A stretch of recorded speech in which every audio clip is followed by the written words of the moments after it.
Com alegria eu saúdo a todos com a paz do Senhor. Graças a Deus, estamos felizes e alegres e privilegiados pela oportunidade que o Senhor nos concede. Estarmos em mais este trabalho tão nobre e tão especial para as nossas vidas. Estou agradecido ao nosso pastor João, pastor Tiago, pastor Juarez, enfim, todo o ministério, pela oportunidade nos dada, o privilégio de ouvirmos mais e mais de Deus. Quero ler o texto sagrado da palavra de Deus, primeiro livro dos Reis, o texto para a nossa meditação. Vamos direto ao texto. Eu sou raso de argumento, então tento economizá-lo, né, pastor Carlos? Primeiro livro dos Reis, quero compartilhar com os irmãos uma palavra, uma passagem muito conhecida da Igreja do Senhor, muito mencionada. Capítulo de número 17.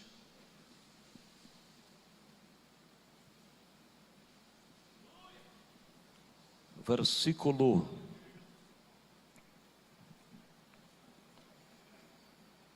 de número 1 até o versículo de número 3.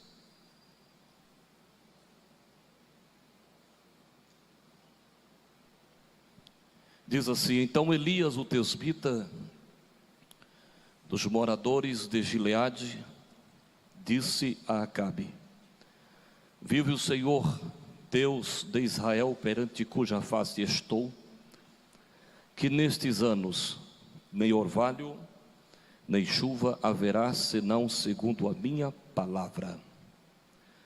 Depois veio a ele a palavra do Senhor, dizendo: retira-te daqui e vai para o oriente e esconde junto ao ribeiro de Querite, que está diante do Jordão. Amém. Glória a Deus. Como eu acabei de enfatizar, o texto é bem familiar, é muitíssimo conhecido.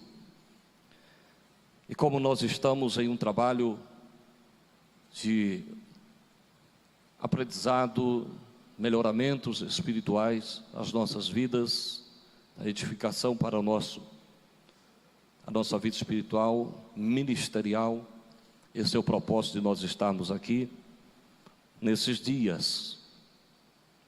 Aprender, fortalecermos e nutrirmos-nos para executar o trabalho que o Senhor nos confiou, edificando vidas e o nome do Senhor sendo glorificado.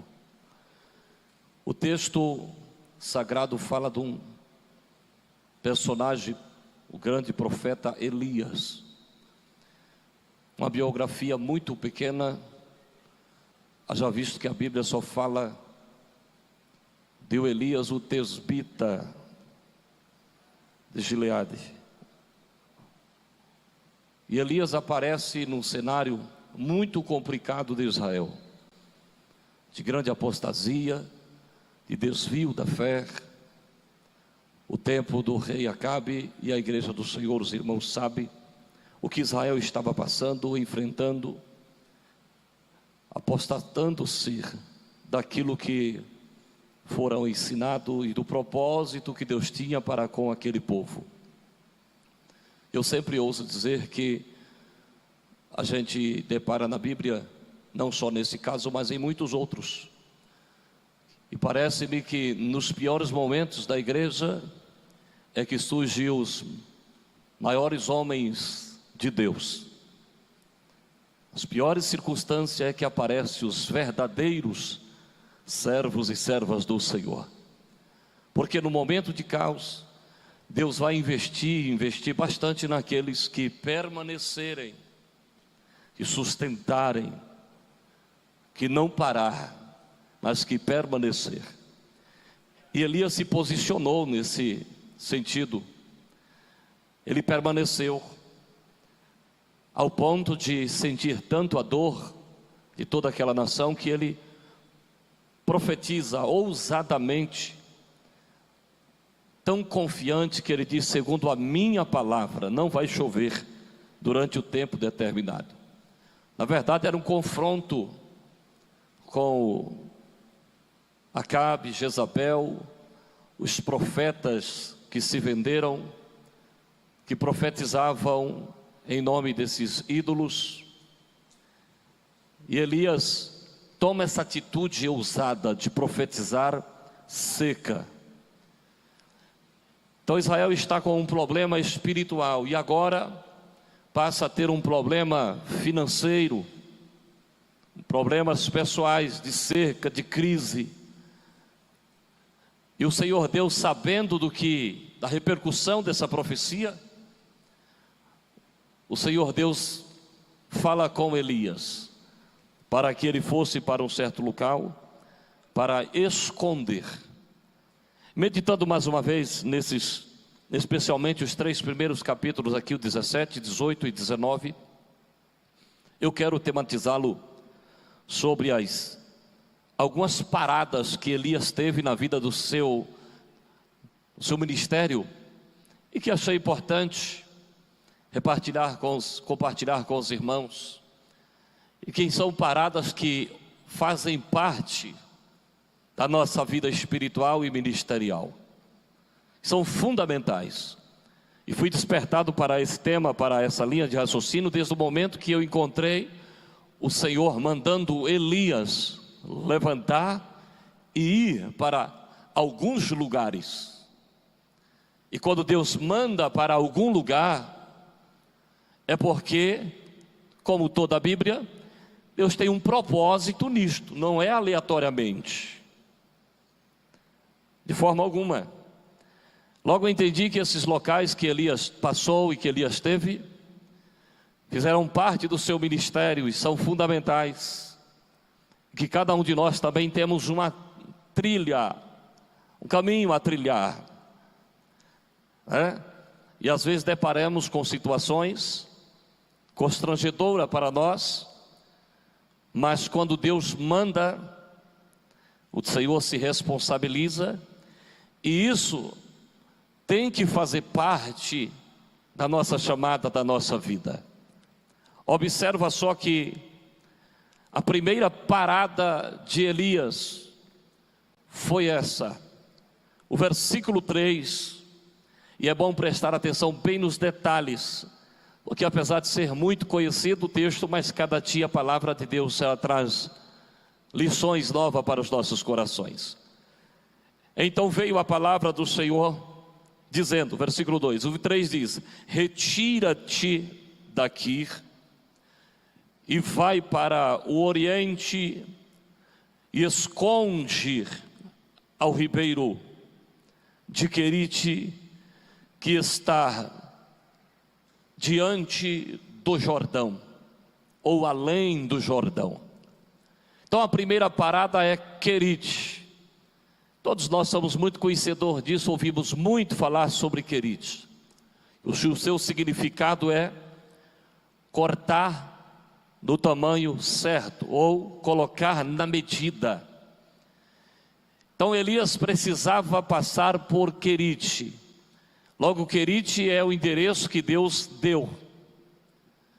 Deus queria levar Elias para colocá-lo no tamanho certo. Aí tem o detalhe que o ribeiro fala de coisas pequenas. E o texto diz que Elias, obedecendo à voz de Deus, ele tinha que passar pelo Jordão. Ou seja, não é tão agradável um tempo de sequidão que viria, de crise, de escassez. Você tem que passar e ir para o ribeiro que está além do Jordão.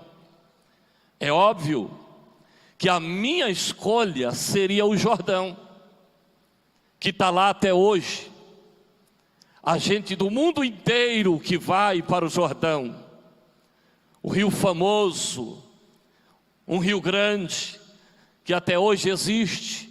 Muita gente vão até para ser batizado no Rio Jordão. Mas o Ribeiro de Querite fala de coisas pequenas.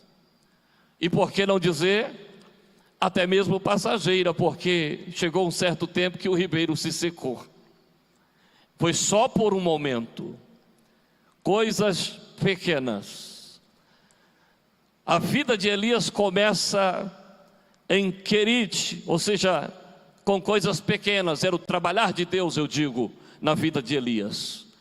Tinha que aprender, estar próximo a coisas grandes, mas permanecer com as coisas pequenas.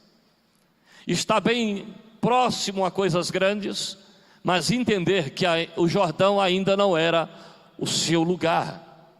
O seu lugar era o Querite, que Deus disse, vai e passa. E o Senhor é tão tremendo, que o Senhor adianta. Você passa além do Jordão, porque se deixa para o Elias é óbvio. É uma conjectura minha, eu vou ficar por aqui mesmo, porque para aguentar essa seca aí eu vou me acampar próximo do Jordão.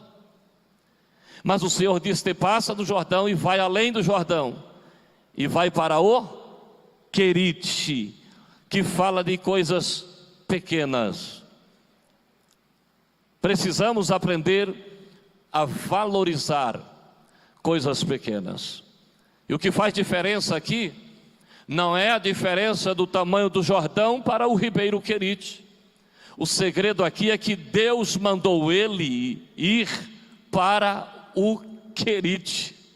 Por quê? O Senhor Deus queria trabalhar Elias, preparar mais Elias. É o agir de Deus, é o trabalhar de Deus. Na sua caminhada espiritual e profética, era necessário passar pelo Querite. E aí vem outra revelação extraordinária, porque o Senhor diz, para ele esconder lá. É o tempo do anonimato. Querite é coisa pequena. Sabe aquele pontozinho de culto que você passa na porta das igrejas grandes e vai lá no Querite dirigir o cultinho? Tem quase ninguém. Não aparece notícia. Coisas que estão anônimas, escondidas. Na última rua do bairro, Querite de Deus. Mas o Senhor disse, há de ser que beberás do ribeiro e eu tenho ordenado aos corvos que te sustente. Logo a Bíblia está sendo clara que Deus falou com os corvos antes mesmo de falar com o Elias. Deus prepara a provisão para o homem de Deus antes de colocar ele no lugar da escassez. Querite é difícil, não é fácil, é longe. E eu preciso passar pelo menos 3 anos no Querite para ser aprovado por Deus. No entanto, o Deus que te deu o endereço de Querite, já deu o endereço da provisão para o corvo te sustentar. Então mudar a rota é ter prejuízo. É lindo que nas coisas pequenas Deus faz grandes milagres. E sempre Deus vai ter grandes provisões para as nossas vidas. Então Elias precisava ir e ficar lá. Querite confronta com o nosso ego. Querite confronta com os nossos talentos e habilidades. Já pensou uma unção, uma autoridade, uma comunhão tão extraordinária que Elias tinha com Deus, e Deus manda ele ficar escondido no anonimato, pelo menos 3 anos, vai para lá e fica lá, mas era para a salvação dele, para o bem dele, era o tempo de Deus trabalhar na vida do povo de Israel e também preparando o profeta para coisas maiores e menores. Ele tinha que passar pelo Jordão, olhar para o Jordão, mas que rio lindo, que bonança, que fartura. Mas não posso ficar aqui porque Deus me mandou, foi para o ribeiro, pequenininho, lá adiante, escondidinho. É lá que Deus me quer. Glória a Deus, aleluia. Me lembro do ministério de Gideão, no tempo de caos de Israel, de escassez, porque fizeram aquilo que era mal aos olhos do Senhor, e os amalequitas vinham invadir a terra, roubava tudo, ao ponto deles estarem escondidos em covas e cavernas, todo mundo fugindo, todo mundo parando, desistindo de plantar, sem esperança de colher. Mas Gideão disse: eu não vou parar.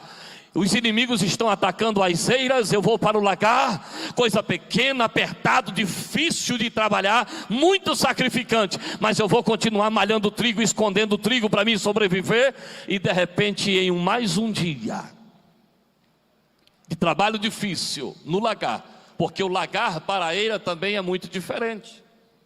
A eira fala de coisa grande, espaçosa, vantajosa, mas o lagar, pastor Zé, é lugar apertado, pontinho de culto, coisinha pequena, está entendendo? Mas se é para o bem da minha vida, se é para o bem do povo de Deus, eu vou malhar o trigo no lagar a si mesmo, mas eu não vou parar de trabalhar. E em meio mais um dia de serviço no lagar, a Bíblia diz que o Senhor, o anjo do Senhor estava assentado olhando para Gideão. Observa que os grandes homens de Deus começaram em lugares pequenos, coisas simples e a sós, separados. Não foi nas grandes multidões. Davi, Gideão, Elias, Moisés. Deus encontrou esses homens aonde? Em lugares pequenos. Quando Elias profetiza em uma profecia terrível, e Deus confirma a profecia, mas diz: Elias, você precisa começar no lugar certo, vai para o Querite e fica lá, beba do ribeiro, e eu já dei ordem aos corvos que te sustentam. A provisão já está decretada. Então não tenha medo de ir para o Querite, porque o Senhor Deus que te mandou no Querite não vai te deixar sozinho. Você está escondido a sós, mas Deus está lá. E era diariamente, todos os dias. Pensa num diácono fiel esse corvo, irmão. Domingo, feriado, Natal, não tinha. Todos os dias os corvos levavam pão e carne para o profeta. Não tinha para quem pregar, não tinha ninguém para lhe aplaudir e para admirar, mas ele estava no lugar certo. Ele estava no endereço que Deus deu. Posicionamento espiritual. O tempo passa, dá vontade de ir embora? Dá. Dá vontade de largar tudo e parar? Dá. Mas espera aí, Deus não falou nada, então vou permanecer onde Ele mandou que eu fique. Até o dia que o ribeiro se secou. É ribeiro. É só para provar mesmo. O ribeiro secou. E é incrível, pastor Tiago, que o ribeiro secou e o Elias não correu, ele não foi embora. Está aqui no texto. O ribeiro se secou e ele aguarda Deus falar. Levanta-te daqui. Observa aqui, nós vamos sempre citar essa palavra: levanta-te daqui e vai para Serepta, a segunda parada de Elias. O ribeiro secou, a prova bateu na porta, ficou complicado, mas ele espera Deus dar a próxima direção, o próximo endereço. Você não está esquecido de Deus, você está sendo guardado e protegido na orientação de Deus. Ele sabe o que está fazendo. Ele aguarda até o Senhor falar com ele novamente. Então, secando-se o ribeiro, Deus se manifesta e manda Elias: levanta-se e vai a Sarepta, que significa lugar de fundição, casa de fundição. Ele sai do Querite, que é cortado o tamanho certo, e vai para o lugar de fundição. O Senhor Deus tinha propósito com Elias neste local, e era o endereço de Deus. E mais uma vez nós vemos o Senhor Deus trabalhando de uma forma tão perfeita, dizendo: e vai a Sarepta. E ele fala da viúva, e o Senhor diz novamente: ordenei a viúva para te sustentar.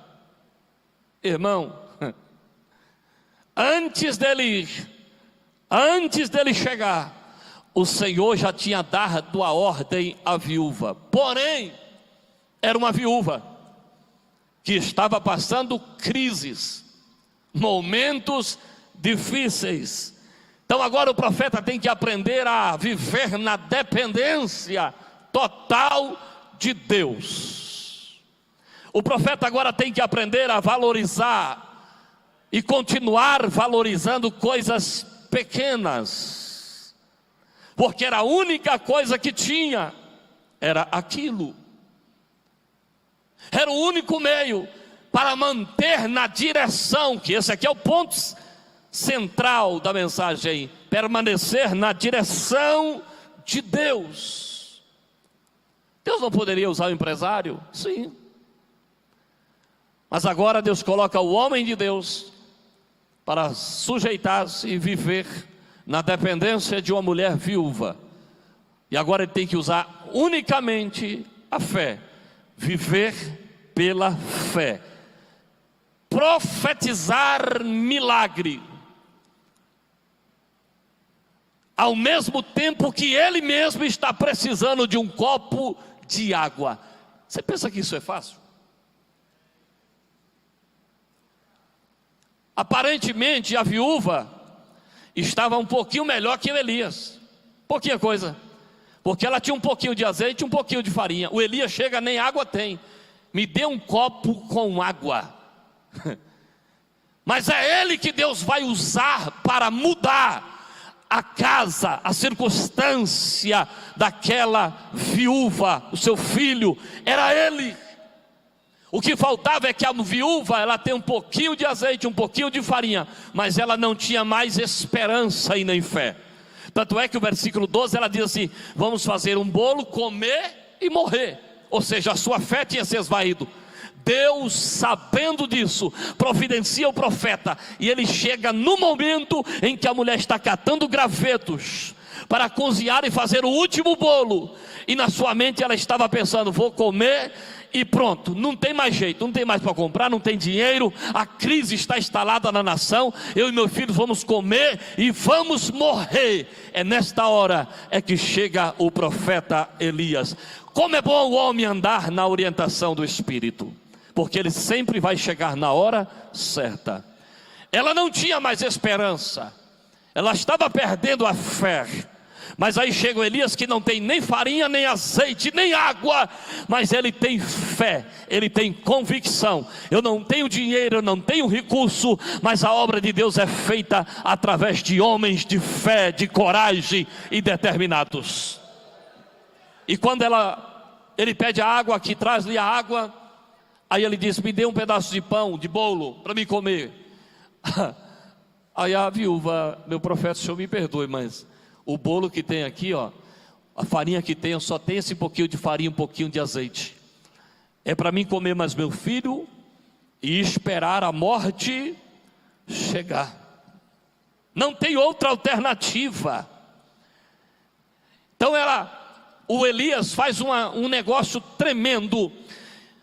Faz primeiro para mim. Tipo assim, Você tem a farinha e tem o azeite, mas não tem a fé. Eu tenho a fé, não tenho a farinha e nem o azeite. Então você me empresta a farinha e o azeite, eu junto com a minha fé, e aí vai resultar em milagre. Empresta a sua farinha, faz um bolo primeiro para mim, porque assim diz o Senhor que não vai acabar a farinha da panela e nem faltar o azeite da botija. Deus não manda ele ali por acaso, é porque Deus o precisava. Além de preservar o profeta, cuidar do profeta, o Senhor Deus ia abençoar aquela viúva. Independente da situação que a gente esteja, se a gente estiver no lugar certo, na direção de Deus, a gente continuará sendo canal de bênção para quem precisa. A gente continuará sendo uma fonte de milagre para os necessitados. Porque Deus trabalha em coisas pequenas, com coisas simples. Era necessário que o Elias estivesse em Sarepta. Aprender a depender, aprender a valorizar coisas pequenas, aprender a valorizar coisas simples. Eu me recordo de uma certa feita, um pastor, saudosa memória, que foi meu pastor, o irmão chegou na casa dele, tinha vários obreiros, inclusive obreiros dirigentes, pastores, dirigentes de congregação, e um irmãozinho simples que vendia frutas na feira do sítio, passou, amarrou o cavalinho na carroça lá do outro lado da rua, muito simples, muito humilde, muito envergonhado.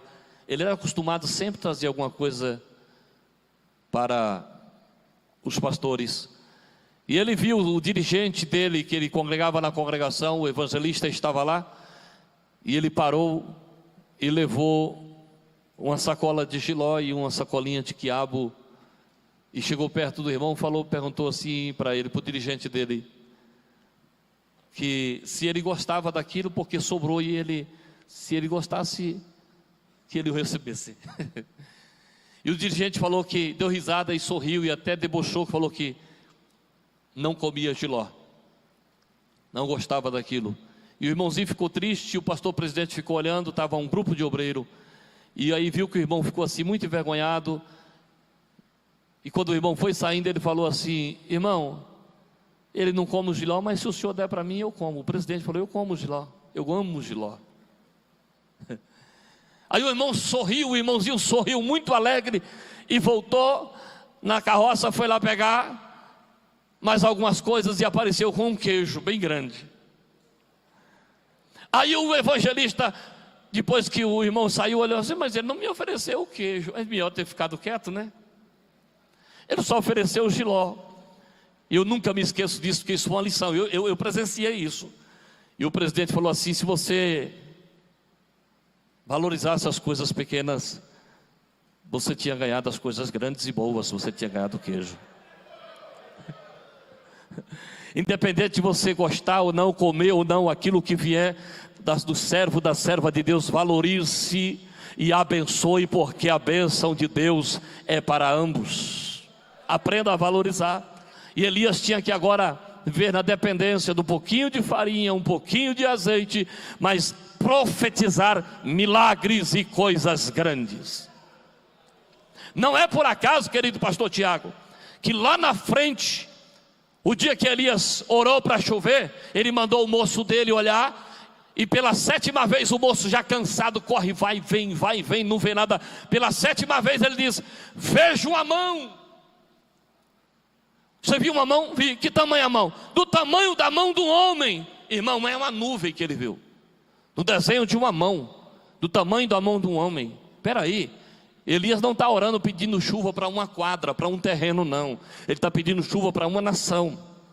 Mas quando o moço disse: eu vejo uma mão, só que a mão é pequenininha, é do tamanho da mão do homem, Elias levantou do joelho e disse: vai e fala para Acabe embora, porque vai vir uma grande chuva. O milagre é grande, o sinal pode até ser pequeno, mas o milagre é grande. Profetiza sobre as coisas pequenas, que ela tornam grandes.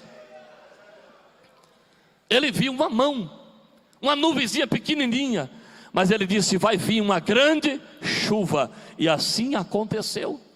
O homem já tinha passado por esse preparativo de aprender a valorizar coisas pequenas, e agora ele está desfrutando de coisas grandes. Ele tinha que passar por ali. Ali ele se oculta mais uns 6 meses, completando os 3 anos e meio de seca. O filho da viúva morre, ele ressuscita, Deus usa ele tremendamente. Mas vencendo os outros 6 meses, aí nós entramos no capítulo de número 18.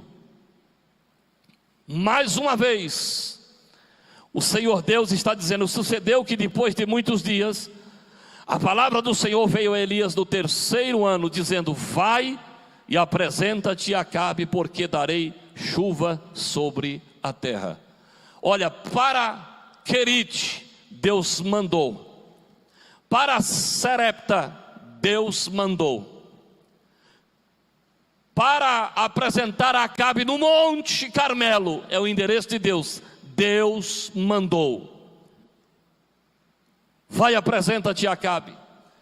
E é aqui que Elias chama Acabe com todos os povos para o grande duelo no Monte Carmelo, para tirar a dúvida. Ele diz: chegai-vos a mim. E até quando cocheareis entre 2 caminhos ou 2 pensamentos? Se o Senhor é Deus, servi; se não, se Baal é Deus, sirva Baal. Elias estava exigindo posicionamento do povo, atitude de um líder, posicionamento espiritual. E ele fala para que os homens oferecessem sacrifício a Baal, fizessem o seu culto a Baal, e disse: aquele que responder com fogo, esse é o Deus que nós vamos servir. Gostei muito da palavra aqui do nosso nobre companheiro, pastor Ciro. É o sinal da aprovação de Deus, é fogo, irmão. É o sinal da aprovação de Deus, do culto. E o que acontece após os homens oferecer o seu sacrifício a Baal, clamarem até o meio-dia, nada acontecer? Aí Elias leva a congregação de Israel ao ponto culminante, ponto central de todo aquele problema, no altar. Observa que Elias volta para o velho e o antigo altar. Elias não vai construir um novo altar, ele vai reparar um altar que foi abandonado há muito tempo. Então toda essa problemática de Israel é o abandono do altar, o abandono do sacrifício, o abandono da oração, da adoração verdadeira. E obviamente estavam substituindo Deus pelo ídolo Baal. Então Elias traz o povo de volta no começo, na origem do problema, e disse: vamos reparar o altar que está quebrado, vamos colocar em ordem o altar para nós fazer o culto. Fazer culto com o altar quebrado é perder tempo. Profetizar bênçãos sem consertar o altar é perder tempo. Observa aqui o caso de Gideão, que é parecido com o histórico de Israel e de Elias. Quando Deus chama Gideão, antes dele ir para a batalha para vencer os midianitas, Deus faz 2 observações importantes para nós. Ele diz: Gideão, derriba o altar de Baal lá de teu pai, que teu pai construiu. Primeira observação: destrói o altar de Baal. Segunda: levanta um altar para mim. Por quê? O povo tinha abandonado o altar que era de Deus e construído um altar para Baal. Então não adianta ir à guerra com esta situação instalada, não adianta orar, pregar, tentar fazer a coisa funcionar, se a gente não fazer esses reparos. Destrói o altar de Baal e constrói um altar para Deus, e o nome do Senhor vai ser glorificado. Não dá para a gente fazer altar para Deus ainda estando o altar de Baal levantado. Primeiro destrói o altar de Baal. Então Elias vai ao ponto certo, a reconstrução do altar. Coloque em ordem as pedras, a lenha, pediu água. O homem estava na seca, no pico de um monte, mas arrumou água, porque o verdadeiro servo de Deus sabe onde tem fonte no tempo da maior sequidão, das maiores crises. Trazei-me água, oferta de sacrifício. E Elias fez uma oração muito curta, oração de segundos. Por que essa oração foi tão pequena, tão curtinha, mas com um efeito, uma resposta tão rápida e um efeito tão extraordinário? Porque Elias gastou muito mais tempo consertando o altar. Aqui está o segredo. Se a gente consertar o altar, a oração é pouca, porque o altar já está consertado, ela é pequena. Não precisa pedir muito. Quem tem comunhão com Deus, ele pediu aqui na terra, a resposta já está saindo do céu. É automático. Elias entendeu que não adiantava ficar orando com o altar de qualquer maneira. Primeiro conserte o altar e depois a gente ora. Nós estamos em um tempo, e com todo temor e respeito a todos os servos de Deus, que eu penso comigo que é hora da gente olhar para as nossas congregações, onde o Senhor nos confiou, e fazer reparos, porque às vezes nós queremos que as coisas funcionem, que Jesus salva, batiza, e que faça coisas extraordinárias, e que chame a atenção, mas a gente estamos deixando os altares de Baal se levantar no nosso meio. E a recomendação é: destrua o altar de Baal e levante o altar que é para Deus. Mate o boi do teu pai, Gideão. Que boi é esse? Era o boi preferido que ia morrer no altar de Baal. Deus disse: mata ele e oferece para mim, porque eu mereço a honra, a glória e o louvor. Precisava de um homem de coragem para destruir o altar de Baal, e o sacrifício que era para Baal voltar para ser sacrificado para Deus. E Elias faz uma oração de segundos, pedindo: mostra, Senhor, que o Senhor é Deus, Deus de Abraão, Deus de Isaac, Deus de Israel. Ele acabou de fechar a boca, e o texto diz: e caiu fogo do céu, e consumiu o sacrifício, consumiu a lenha, consumiu as pedras, e lambeu também a água. Quando Elias viu aquela água, era o segredo. Quando Elias viu que aquela água desapareceu, ele está oferecendo água, porque o que mais a nação de Israel precisava era chuva, era água. Então ele está oferecendo água como sacrifício. Eu não tenho, mas o que eu não tenho é pouquinho, eu vou oferecer a Deus. E quando Deus lambeu a água, Elias interrompe a oração e manda gritar: fala para Acabe que vai vir uma grande chuva, que ele corra para não se molhar, porque Deus vai mandar uma grande chuva. E quando a congregação de Israel vê a resposta de Deus, eles caem de joelho e começam em um só coral clamarem, dizer: só o Senhor é Deus, só o Senhor é Deus. Elias consegue, pelo poder de Deus na sua vida, trazer o povo a voltar a adorar a Deus. a glorificar a Deus, reconhecer o senhorio de Deus. Agora olha só, aqui o povo é espiritualmente, pastor Tiago, restaurado, sim ou não? É no altar que o povo volta a se arrepender, a reconhecer, a se humilhar.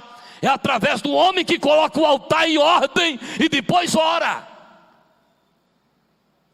E aí Deus responde. E quando Deus responde, não tem incredulidade, não tem coração de pedra, não tem desobediente.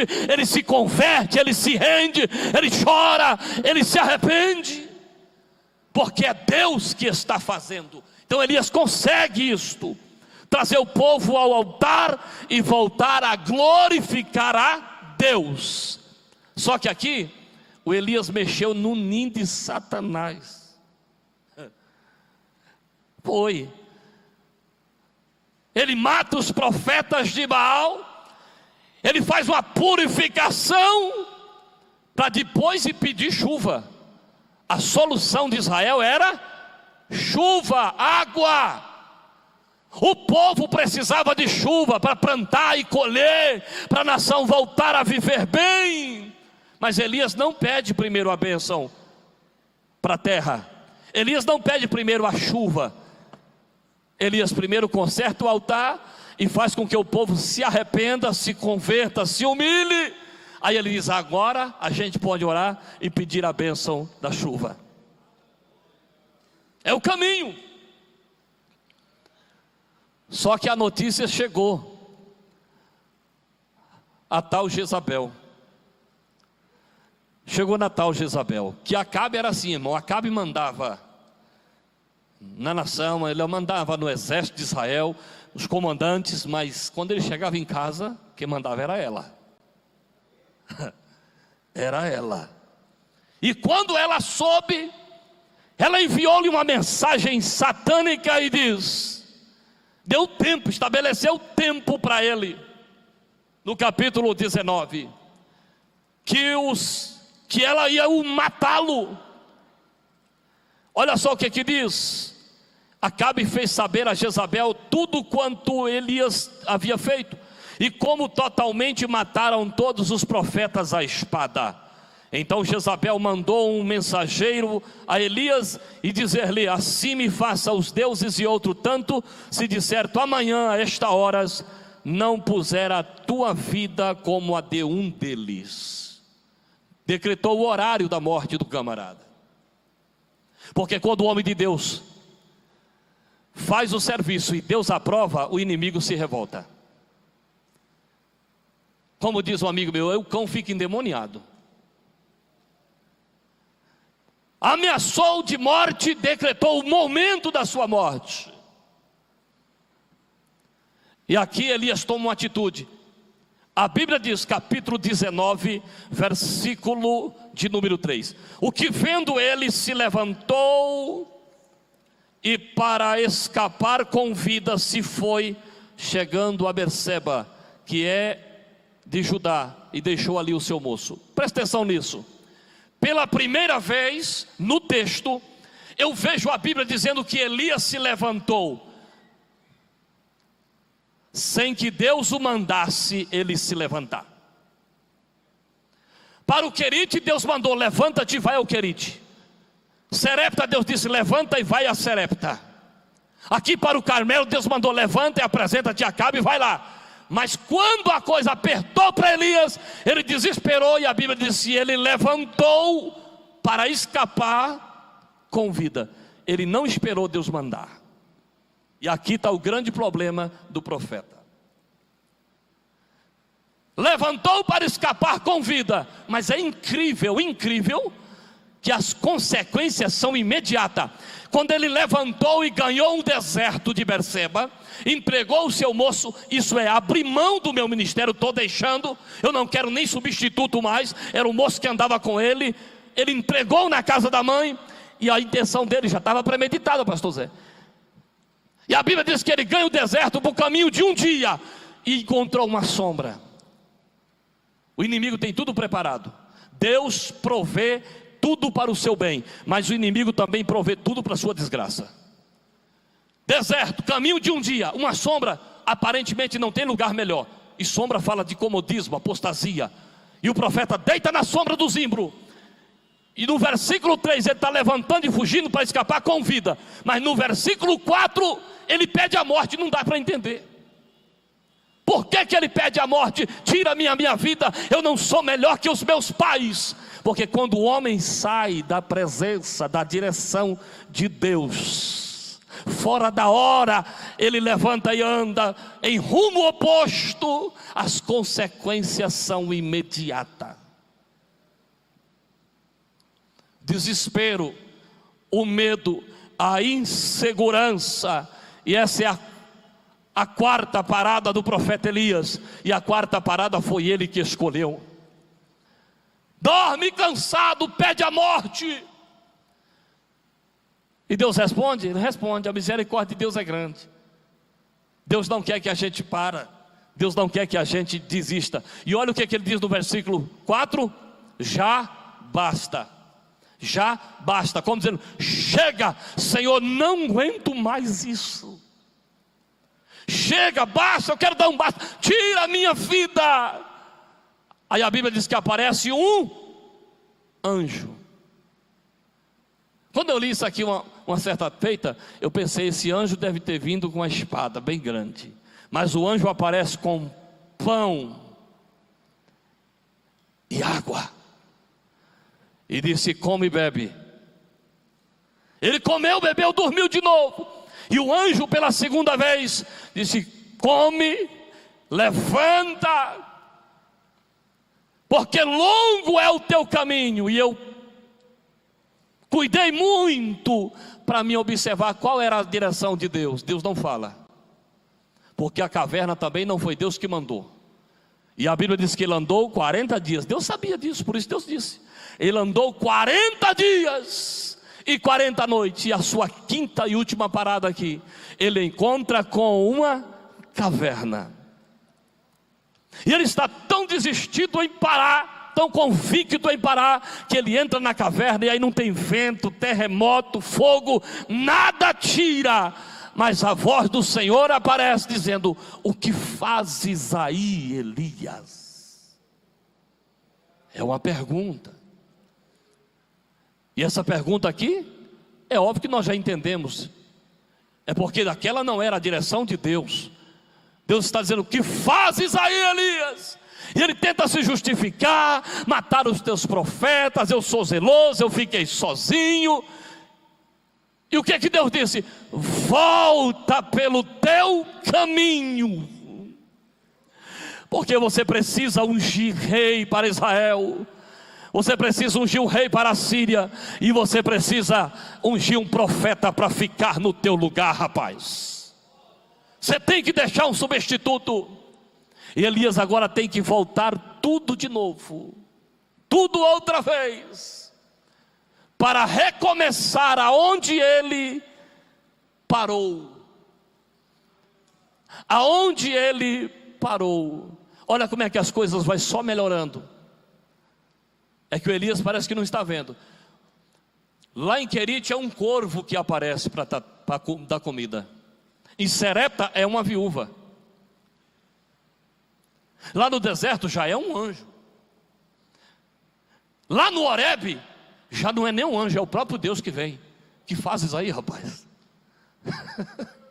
Porque Elias vai amadurecendo, Deus está tratando, Deus está levando ele a um nível maior, para fazer coisas maiores. E o Elias agora sai, e eu termino, em busca do seu substituto. E quando ele encontra o Eliseu, ele toca com a capa, e Eliseu segue. E aonde termina a história de Elias? Na beira do rio Jordão. Aquele rio que ele tinha que passar, mas não era o tempo ainda. Eu não posso parar aqui. A minha última parada vai ser o Jordão, não vai ser o Querite. Quando ele está na beira do Jordão, é lá que o Senhor arrebata Elias e leva embora. E Eliseu fica apenas com a sua capa para dar continuidade ao trabalho do Senhor na sua vida. Mas o nome do Senhor foi glorificado. Elias não morreu no deserto, não terminou na sombra, muito menos numa caverna. Mas ele concretizou aquilo que Deus tinha para ele concretizar. Que Deus em Cristo abençoe a todos, em o nome de Jesus. Muito obrigado, meu pastor, pela honrosa oportunidade. Oreis por nós, em o nome do Senhor Jesus.